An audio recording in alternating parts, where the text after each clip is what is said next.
Apakah Jeffrey Epstein hanyalah seorang kriminal biasa? Ataukah dia adalah pelumas dari sebuah mesin besar yang menghubungkan kekuasaan, sains, dan eksploitasi di balik pintu tertutup? Selamat datang di channel Pendidikan Kritis. Hari ini, kita tidak hanya membahas kasus kriminal, kita akan membedah bagaimana uang dan manipulasi mampu membengkokkan hukum hingga ke titik nadirnya. Ini adalah anatomi dari sebuah sistem yang membusuk dari dalam. Mari kita mulai dengan pertanyaan paling misterius.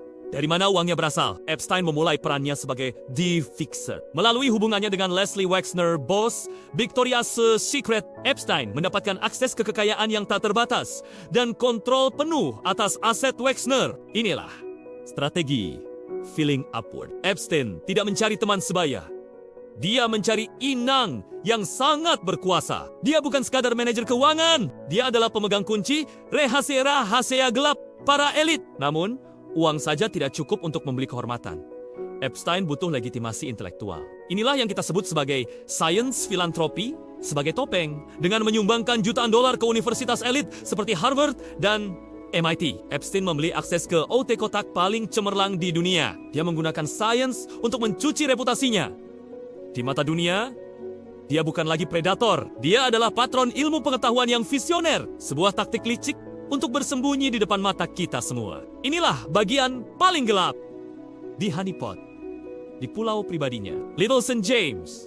Epstein diduga membangun sistem jebakan yang dirancang untuk menyandera moralitas penguasa. Ketika tokoh politik, pengusaha, hingga bangsawan masuk ke jaringannya, mereka bukan hanya menjadi tamu, mereka menjadi aset yang bisa dikendalikan. Melalui dugaan pemerasan atau blackmail, Epstein memastikan bahwa sistem hukum dan perbankan akan selalu menutup mata atas aktivitasnya selama berpuluh-puluh tahun. Kematian Epstein di dalam sel mungkin mengakhiri hidupnya.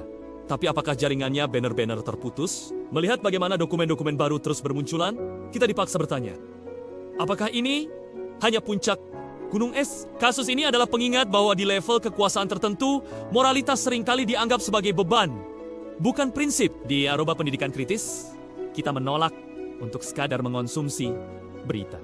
Kita membedah struktur di baliknya. Bagaimana analisis Anda setelah melihat keterlibatan tokoh-tokoh besar dalam dokumen terbaru? Apakah keadilan banner-banner sudah ditegakkan? Tuliskan pemikiran kritis Anda di kolom komentar. Jangan lupa klik like, share, dan subscribe ke Aroba Pendidikan Kritis. Mari kita terus bertanya, terus belajar, dan tetap kritis. Sampai jumpa di pembahasan berikutnya.